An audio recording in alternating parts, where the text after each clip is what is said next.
Next question ਆਪਣੇ ਕੋਲ, ਜੇਕਰ ਕਣਕ ਨੂੰ ਖਰੀਫ ਯਾਨੀ ਕਿ ਸਾਉਣੀ ਦੇ ਮੌਸਮ ਵਿੱਚ ਬੀਜਿਆ ਜਾਵੇਗਾ ਤਾਂ ਕੀ ਹੋਵੇਗਾ। ਆਪਾਂ ਨੂੰ ਪਤਾ ਹੀ ਹੈ ਕਣਕ ਕੀ ਇੱਕ ਰੱਬੀ ਫਸਲ ਹੈ। ਕਣਕ ਨੂੰ ਕੀ ਹੈ, ਕਣਕ ਦੀ ਫਸਲ ਦੇ ਲਈ ਸਾਨੂੰ ਵੱਧ ਠੰਡ ਅਤੇ ਘੱਟ ਪਾਣੀ ਦੀ ਕੀ ਹੈ ਜ਼ਰੂਰਤ ਹੁੰਦੀ ਹੈ, ਭਾਵ ਲੋੜ ਹੁੰਦੀ ਹੈ। ਇਸ ਨੂੰ ਸਾਉਣੀ ਵਿੱਚ ਬੀਜਣ 'ਤੇ ਸਹੀ ਹਾਲਾਤ ਨਹੀਂ ਮਿਲਣਗੇ। ਡੈਟ ਮੀਨਸ ਆਪਣੇ ਕੋਲ ਅਨੁਕੂਲ ਹਾਲਾਤ ਨਾ ਮਿਲਣ ਕਾਰਨ ਕੀ ਹੈ, ਫਸਲ ਦਾ ਸਹੀ ਵਾਧਾ ਵੀ ਨਹੀਂ ਹੋਵੇਗਾ ਅਤੇ ਝਾੜ ਵੀ ਕਿ ਕਾਫੀ ਘੱਟ ਜਾਵੇਗਾ। ਇਸ ਲਈ ਸਾਨੂੰ ਕੀ ਹੈ, ਕਣਕ ਇੱਕ ਰੱਬੀ ਫਸਲ ਹੈ। ਅਗਰ ਇਸ ਨੂੰ ਆਪਾਂ ਖਰੀਫ ਫਸਲ ਦੇ ਮੌਸਮ ਦੇ ਵਿੱਚ ਯਾਨੀ ਕਿ ਆਪਾਂ ਸਾਉਣੀ ਦੇ ਮੌਸਮ ਵਿੱਚ ਇਸ ਨੂੰ ਬੀਜਾਂਗੇ ਤਾਂ ਉਸ ਦੇ ਨਾਲ ਉਸਦਾ ਕੀ ਵਾਧਾ ਵੀ ਨਹੀਂ ਹੋਵੇਗਾ ਅਤੇ ਝਾੜ ਵੀ ਕੀ ਕਾਫੀ ਘੱਟ ਹੋਵੇਗਾ। ਖੇਤਾਂ ਵਿੱਚ ਲਗਾਤਾਰ ਫਸਲਾਂ ਬੀਜਣ ਨਾਲ ਭੂਮੀ 'ਤੇ ਕੀ ਪ੍ਰਭਾਵ ਪੈਂਦਾ ਹੈ। ਕਹਿੰਦੇ ਜੇ ਆਪਾਂ ਖੇਤਾਂ ਦੇ ਵਿੱਚ ਲਗਾਤਾਰ ਫਸਲਾਂ ਬੀਜੀ ਜਾਵਾਂਗੇ ਤਾਂ ਭੂਮੀ 'ਤੇ ਕੀ ਪ੍ਰਭਾਵ ਪਊਗਾ। ਇਸ ਦੇ ਨਾਲ ਕੀ ਹੋਏਗਾ ਕਿ ਲਗਾਤਾਰ ਜਦੋਂ ਆਪਾਂ ਫਸਲਾਂ ਬੀਜਾਂਗੇ ਤਾਂ ਭੂਮੀ ਦੇ ਜਿਹੜੇ ਪੋਸ਼ਕ ਤੱਤ ਹੈ ਉਹਨਾਂ ਦੇ ਵਿੱਚ ਕੀ ਹੈ ਕਮੀ ਆ ਜਾਂਦੀ ਹੈ ਅਤੇ ਫਸਲਾਂ ਦਾ ਝਾੜ ਵੀ ਕੀ ਹੈ ਘੱਟ ਹੋ ਜਾਂਦਾ ਹੈ। ਅਗਲਾ ਕੁਐਸਚਨ ਆਪਣੇ ਕੋਲ ਪ੍ਰਸ਼ਨ 9ਵਾਂ, ਨਦੀਨ ਕੀ ਹੁੰਦੇ ਹਨ, ਅਸੀਂ ਇਹਨਾਂ ਨੂੰ ਕਿਵੇਂ ਕੰਟਰੋਲ ਕਰ ਸਕਦੇ ਹਾਂ। ਨਦੀਨ ਕੀ ਹੁੰਦੇ ਆ, ਜਿਹੜੇ ਬੇਲੋੜੇ ਪੌਦੇ ਮੁੱਖ ਫਸਲਾਂ ਦੇ ਨਾਲ ਆਪਣੇ ਆਪ ਹੀ ਉੱਗ ਜਾਂਦੇ ਹਨ, ਉਹਨਾਂ ਨੂੰ ਆਪਾਂ ਕੀ ਕਹਿੰਦੇ ਹਾਂ ਨਦੀਨ।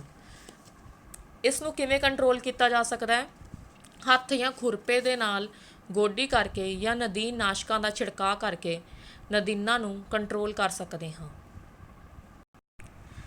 ਅਗਲਾ ਪ੍ਰਸ਼ਨ ਆਪਣੇ ਕੋਲ, ਹੇਠ ਲਿਖੇ ਬਕਸਿਆਂ ਨੂੰ ਉਚਿਤ ਤਰਤੀਬ ਵਿੱਚ ਸੈੱਟ ਕਰੋ ਤਾਂ ਕਿ ਗੰਨੇ ਦੀ ਫਸਲ ਉਗਾਉਣ ਦਾ ਰੇਖਾ ਚਿੱਤਰ ਤਿਆਰ ਹੋ ਜਾਵੇ। ਹੁਣ ਆਪਣੇ ਕੋਲ ਪਹਿਲਾਂ ਦਿੱਤਾ ਹੋਇਆ ਫਸਲ ਨੂੰ ਖੰਡ ਮਿੱਲ ਵਿੱਚ ਪਹੁੰਚਾਉਣਾ, ਸਿੰਚਾਈ, ਵਾਢੀ, ਬਿਜਾਈ, ਭੂਮੀ ਦੀ ਤਿਆਰੀ, ਹੱਲ ਵਾਹੁਣਾ, ਖਾਦ ਪਾਉਣਾ।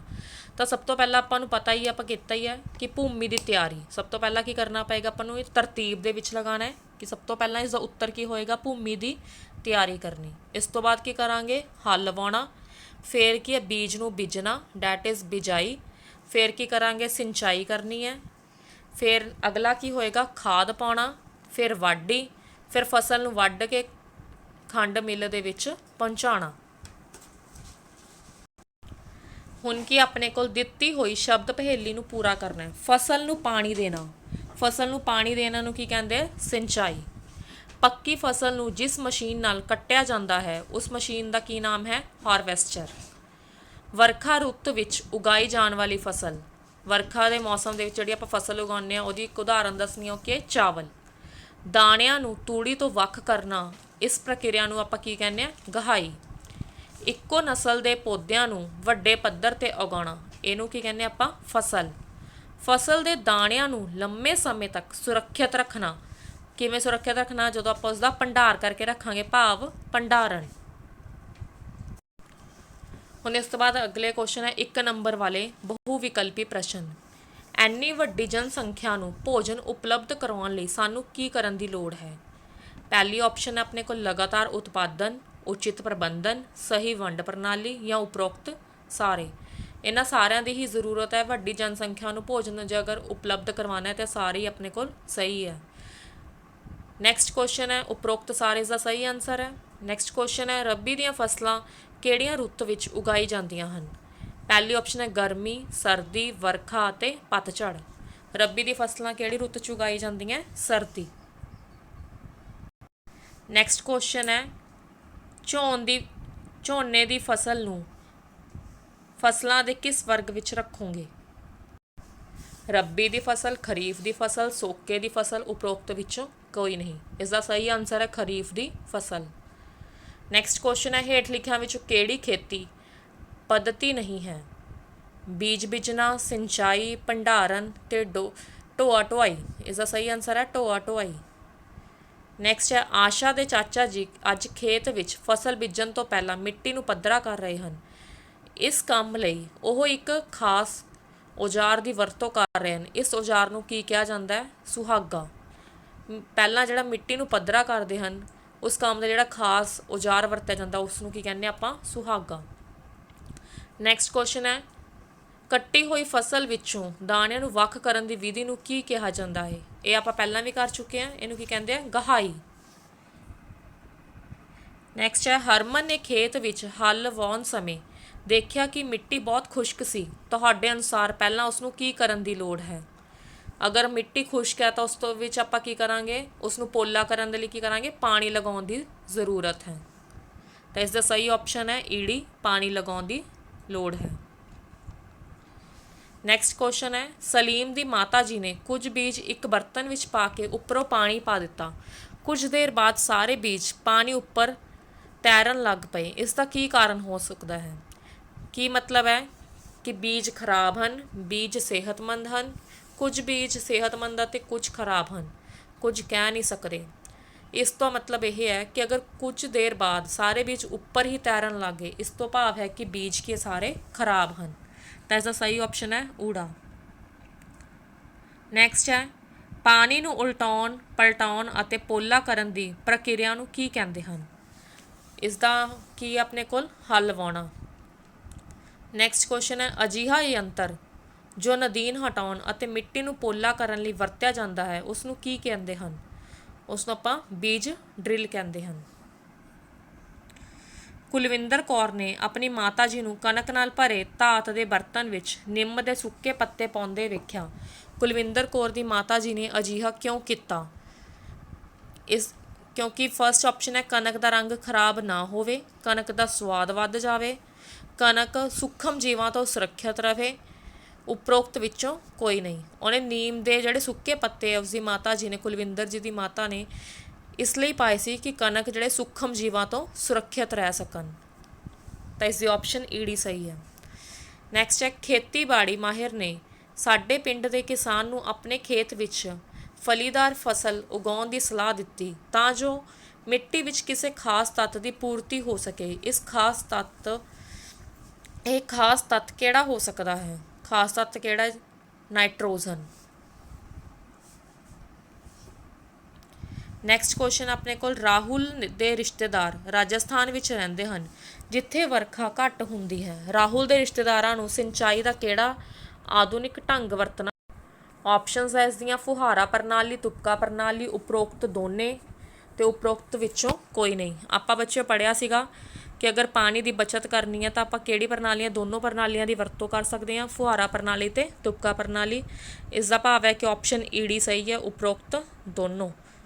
ਨੈਕਸਟ ਕੁਐਸਚਨ ਹੈ, ਗੁਰਮੀਤ ਨੇ ਆਪਣੇ ਪਿਤਾ ਜੀ ਨੂੰ ਖੇਤ ਵਿੱਚੋਂ ਬੇਲੋੜੇ ਅਤੇ ਅਣਬੀਜੇ ਪੌਦਿਆਂ ਨੂੰ ਬਾਹਰ ਕੱਢਦੇ ਹੋਏ ਦੇਖਿਆ। ਅਜਿਹੇ ਬੇਲੋੜੇ ਪੌਦਿਆਂ ਨੂੰ ਕੀ ਕਹਿੰਦੇ ਹਨ? ਇਹ ਆਪਾਂ ਪਹਿਲਾਂ ਵੀ ਪੜ੍ਹ ਚੁੱਕੇ ਹਾਂ। ਜਿਹੜੇ ਬੇਲੋੜੇ ਪੌਦੇ ਫਸਲਾਂ ਦੇ ਨਾਲ ਉੱਗ ਜਾਂਦੇ ਹਨ ਉਹਨਾਂ ਨੂੰ ਕੀ ਕਹਿੰਦੇ ਆਪਾਂ? ਨਦੀਨ। ਤਾਂ ਇਸ ਦਾ ਸਹੀ ਆਨਸਰ ਹੈ ਨਦੀਨ। ਨੈਕਸਟ ਕੁਐਸਚਨ ਹੈ, ਹੇਠ ਲਿਖਿਆਂ ਵਿੱਚੋਂ ਕਿਹੜਾ ਕਥਨ ਰਸਾਇਣਿਕ ਖਾਦਾਂ ਲਈ ਸਹੀ ਨਹੀਂ ਹੈ? ਪਹਿਲੀ ਆਪਸ਼ਨ, ਰਸਾਇਣਿਕ ਖਾਦਾਂ ਕਾਰਬਨਿਕ ਪਦਾਰਥ ਦੀਆਂ ਬਣੀਆਂ ਹੁੰਦੀਆਂ ਹਨ। ਇਹ ਗਲਤ ਹੈ ਕਿਉਂਕਿ ਆਪਾਂ ਪੜ੍ਹਿਆ ਸੀ ਜਿਹੜੀਆਂ ਰਸਾਇਣਿਕ ਖਾਦਾਂ ਉਹ ਕੀ ਹੁੰਦੀਆਂ? ਅਕਾਰਬਨਿਕ ਪਦਾਰਥ ਹੁੰਦੇ ਆ। ਨੈਕਸਟ ਹੈ, ਰਸਾਇਣਿਕ ਖਾਦਾਂ ਫੈਕਟਰੀਆਂ ਵਿੱਚ ਤਿਆਰ ਕੀਤੀਆਂ ਜਾਂਦੀਆਂ ਹਨ। ਸਹੀ ਹੈ। ਰਸਾਇਣਿਕ ਖਾਦਾਂ ਮੱਲੜ ਪ੍ਰਦਾਨ ਨਹੀਂ ਕਰਦੀਆਂ। ਇਹ ਵੀ ਸਹੀ ਹੈ। ਰਸਾਇਣਿਕ ਖਾਦਾਂ ਮੁੱਖ ਤੌਰ 'ਤੇ ਨਾਈਟ੍ਰੋਜਨ, ਫਾਸਫੋਰਸ ਅਤੇ ਪੋਟਾਸ਼ੀਅਮ ਦੀਆਂ ਬਣੀਆਂ ਹੁੰਦੀਆਂ ਹਨ। ਇਹ ਵੀ ਸਹੀ ਹੈ। ਲੇਕਿਨ ਆਪਣੇ ਕੋਲ ਪ੍ਰਸ਼ਨ ਦੇ ਵਿੱਚ ਪੁੱਛਿਆ ਸੀ ਕਿ ਕਿਹੜਾ ਕਥਨ ਰਸਾਇਣਿਕ ਖਾਦਾਂ ਲਈ ਸਹੀ ਨਹੀਂ ਹੈ, ਭਾਵ ਗਲਤ ਹੈ, ਤਾਂ ਉਹ ਪਹਿਲਾ ਆਪਸ਼ਨ ਆਪਣੇ ਕੋਲ ਗਲਤ ਹੈ ਜਿਹੜਾ ਲਿਖਿਆ ਕਾਰਬਨਿਕ ਪਦਾਰਥਾਂ ਤੋਂ ਬਣੀਆਂ ਹੁੰਦੀਆਂ ਹਨ। ਇਹ ਕੀ ਹੁੰਦਾ ਬੱਚੋ? ਅਕਾਰਬਨਿਕ ਪਦਾਰਥਾਂ ਤੋਂ ਬਣੀਆਂ ਹੁੰਦੀਆਂ ਹਨ। ਅਗਲਾ ਆਪਣੇ ਕੋਲ 2,4D1 ਡੈਸ਼ ਕਿਸ ਦੀ ਕਿਸਮ ਹੈ? ਇਹ ਕੀ ਇੱਕ ਨਦੀਨ ਨਾਸ਼ਕ ਹੈ। ਅਗਲਾ ਕੁਐਸਚਨ ਹੈ, ਸਿੰਚਾਈ ਦੀ ਕੀ ਮਹੱਤਤਾ ਹੈ? ਸਿੰਚਾਈ ਦੀ ਕੀ ਮਹੱਤਤਾ ਹੈ? ਪਹਿਲੇ ਆਪਣੇ ਕੋਲ ਪੁੱਛਿਆ ਹੈ ਬੀਜ ਦਾ ਪੁੰਗਰਨ ਸੰਭਵ ਕਰਨਾ, ਪਾਣੀ ਵਿੱਚ ਘੁਲੇ ਪੋਸ਼ਕ ਤੱਤਾਂ ਨੂੰ ਪੌਦੇ ਦੇ ਹਰੇਕ ਅੰਗ ਤੱਕ ਪਹੁੰਚਾਉਣਾ, ਫਸਲ ਨੂੰ ਠੰਡੀਆਂ ਤੇ ਗਰਮ ਹਵਾਵਾਂ ਸਮੇਂ ਬਚਾ ਕੇ ਰੱਖਣਾ। ਉਪਰੋਕਤ ਸਾਰੀਆਂ ਹੀ ਆਪਸ਼ਨਸ ਆਪਣੇ ਕੋਲ ਸਹੀ ਨੇ। ਨੈਕਸਟ ਆਪਣੇ ਕੋਲ ਮਿੱਟੀ ਦੀ ਉਪਜਾਊ ਸ਼ਕਤੀ ਕੁਦਰਤੀ ਤੌਰ 'ਤੇ ਬਣਾਈ ਰੱਖਣ ਲਈ ਕਿਹੜਾ ਤਰੀਕਾ ਜ਼ਿਆਦਾ ਕਾਰਗਰ ਹੋ ਸਕਦਾ ਹੈ? ਰਸਾਇਣਿਕ ਖਾਦਾਂ ਦਾ ਉਪਯੋਗ, ਫਸਲੀ ਚੱਕਰ, ਤੁਪਕਾ ਪ੍ਰਣਾਲੀ ਰਾਹੀਂ ਸਿੰਚਾਈ, ਉਪਰੋਕਤ ਵਿੱਚੋਂ ਕੋਈ ਨਹੀਂ। ਕਹਿੰਦੇ ਅਗਰ ਮਿੱਟੀ ਦੀ ਉਪਜਾਊ ਸ਼ਕਤੀ ਨੂੰ ਆਪਾਂ ਕੁਦਰਤੀ ਤੌਰ 'ਤੇ ਬਣਾਈ ਰੱਖਣਾ ਹੈ ਵੀ ਉਹਦੀ ਜਿਹੜੇ ਆਪਣੇ ਕੋਲ ਉਪਜਾਊ ਸ਼ਕਤੀ ਉਹੀ ਰਹੇ ਆਪਣੇ ਕੋਲ, ਤਾਂ ਉਸ ਦੇ ਲਈ ਕੀ ਕਰਨਾ ਚਾਹੀਦਾ? ਆਪਾਂ ਨੂੰ ਫਸਲੀ ਚੱਕਰ ਦੀ ਵਿਧੀ ਅਪਣਾਉਣੀ ਚਾਹੀਦੀ ਹੈ। ਅਗਲਾ ਆਪਣੇ ਕੋਲ ਰਸਾਇਣਿਕ ਖਾਦਾਂ ਦੀ ਜ਼ਿਆਦਾ ਵਰਤੋਂ ਨਾਲ ਕੀ ਹੁੰਦਾ ਹੈ? ਫਸਲ ਦੀ ਜ਼ਿਆਦਾ ਪੈਦਾਵਾਰ, ਮਿੱਟੀ ਦੀ ਉਪਜਾਊ ਸ਼ਕਤੀ ਵਿੱਚ ਘਾਟਾ, ਪਾਣੀ ਦਾ ਪ੍ਰਦੂਸ਼ਣ, ਆੜਾ ਅਤੇ ਈੜੀ ਦੋਵੇਂ। ਇਸ ਦਾ ਆਨਸਰ ਹੈ ਆੜਾ ਅਤੇ ਈੜੀ ਦੋਵੇਂ, ਭਾਵ ਮਿੱਟੀ ਦੀ ਉਪਜਾਊ ਸ਼ਕਤੀ ਵੀ ਘੱਟ ਜਾਂਦੀ ਹੈ ਅਤੇ ਪਾਣੀ ਦਾ ਪ੍ਰਦੂਸ਼ਣ ਵੀ ਵੱਧ ਜਾਂਦਾ ਹੈ। ਤਾਂ ਇਸ ਦਾ ਭਾਵ ਹੈ ਸੱਸਾ ਆਪਸ਼ਨ ਸਹੀ ਹੈ, ਆੜਾ ਤੇ ਈੜੀ ਦੋਵੇਂ। ਨੈਕਸਟ ਆਪਣੇ ਕੋਲ ਹੇਠ ਲਿਖੇ ਪਦਾਰਥਾਂ ਵਿੱਚੋਂ ਕਿਸੇ ਵਿੱਚ ਵਿਸ਼ੇਸ਼ ਪੋਸ਼ਕ ਤੱਤ ਜ਼ਿਆਦਾ ਮਾਤਰਾ ਵਿੱਚ ਹੁੰਦੇ ਹਨ। ਪਹਿਲੀ ਆਪਸ਼ਨ ਹੈ ਦੇਸੀ ਖਾਦ, ਵਰਮੀ ਕੰਪੋਸਟ, ਰਸਾਇਣਿਕ ਖਾਦਾਂ, ਉਪਰੋਕਤ ਸਾਰੇ। ਵਿਸ਼ੇਸ਼ ਪੋਸ਼ਕ ਤੱਤ ਜ਼ਿਆਦਾ ਮਾਤਰਾ ਵਿੱਚ ਕਿਸ ਦੇ ਵਿੱਚ ਹੁੰਦੇ ਆ? ਰਸਾਇਣਿਕ ਖਾਦਾਂ ਦੇ ਵਿੱਚ। ਅਗਲਾ ਹੈ ਆਪਣੇ ਕੋਲ ਦੋ ਨਦੀਨਨਾਸ਼ਕਾਂ ਦੇ ਨਾਮ ਦੱਸੋ। ਇਸ ਦੇ ਵਿੱਚ ਆਪਣੇ ਕੋਲ ਪੁੱਛਿਆ ਕਿ ਦੋ ਨਦੀਨਨਾਸ਼ਕਾਂ ਦੇ ਕੀ ਉਦਾਹਰਨ ਹੈ? 2,4-D। ਡੀ ਦਾ ਮਤਲਬ ਕੀ ਹੁੰਦਾ? ਡਾਈਕਲੋਰੋਫਿਨੋਕਸੀ ਐਸੀਟਿਕ ਐਸਿਡ। ਤਾਂ ਤੁਸੀਂ ਸਿੰਪਲ ਲਿਖ ਦੋਗੇ 2,4 ਨਾਲ ਡੀ ਪਾ ਦੇਣਾ। ਦੂਸਰੀ ਆਪਸ਼ਨ ਹੈ ਬੂਟਾਕਲੋਰ। ਅਗਲਾ ਆਪਣੇ ਕੋਲ ਦੋ ਰਸਾਇਣਿਕ ਖਾਦਾਂ ਦੇ ਨਾਮ ਦੱਸਣੇ ਆਪਾਂ ਨੇ। ਇਸ ਦੀ ਉਦਾਹਰਨ ਹੈ urea, super phosphate, ammonium sulphate. Next question ਹੈ ਜੈਵਿਕ ਖਾਦ ਤੋਂ ਕੀ ਭਾਵ ਹੈ? ਜੈਵਿਕ ਖਾਦ ਦਾ ਮਤਲਬ ਕੀ ਹੈ? ਜਿਹੜਾ ਪੌਦਿਆਂ ਤੇ ਜੰਤੂਆਂ ਦੇ ਵਿਅਰਥ ਪਦਾਰਥਾਂ ਦੇ ਅਪਘਟਨ ਤੋਂ ਤਿਆਰ ਕੀਤੀ ਜਾਂਦੀ ਖਾਦ ਨੂੰ ਆਪਾਂ ਕੀ ਕਹਿੰਦੇ ਹਾਂ? ਜੈਵਿਕ ਖਾਦ ਜਾਂ ਫਿਰ ਰੂੜੀ ਖਾਦ ਵੀ ਕਹਿ ਦਿੰਦੇ ਹਾਂ ਜਿਹਨੂੰ ਆਪਾਂ। ਅਗਲਾ ਕੁਐਸਚਨ ਆਪਣੇ ਕੋਲ ਪਸ਼ੂ ਪਾਲਣ ਕੀ ਹੈ? ਕੁਝ ਉਪਜਾਂ ਪ੍ਰਾਪਤ ਕਰਨ ਲਈ ਪਸ਼ੂਆਂ ਨੂੰ ਨਿਵਾਸ ਸਥਾਨ, ਭੋਜਨ ਦੇਣ ਅਤੇ ਦੇਖਭਾਲ ਕਰਨ ਨੂੰ ਪਸ਼ੂ ਪਾਲਣ ਕਹਿੰਦੇ ਹਨ। ਲਾਸਟ ਕੁਐਸਚਨ ਆਪਣੇ ਕੋਲ ਨਾਈਟ੍ਰੋਜਨ ਸਥਿਰੀਕਰਨ ਤੋਂ ਕੀ ਭਾਵ ਹੈ? ਕੁਝ ਜੀਵਾਣੂਆਂ ਦੁਆਰਾ ਵਾਯੂਮੰਡਲ ਵਿਚਲੀ ਨਾਈਟ੍ਰੋਜਨ ਗੈਸ ਨੂੰ ਇਸ ਦੇ ਯੌਗਿਕਾਂ ਵਿੱਚ ਬਦਲਿਆ ਜਾਂਦਾ ਹੈ ਤਾਂ ਕਿ ਪੌਦੇ ਨਾਈਟ੍ਰੋਜਨ ਨੂੰ ਗ੍ਰਹਿਣ ਕਰ ਸਕਣ। ਇਸ ਪ੍ਰਕਿਰਿਆ ਨੂੰ ਆਪਾਂ ਨਾਈਟ੍ਰੋਜਨ ਸਥਿਰੀਕਰਨ ਕਹਿੰਦੇ ਹਾਂ। Thank you and have a nice day.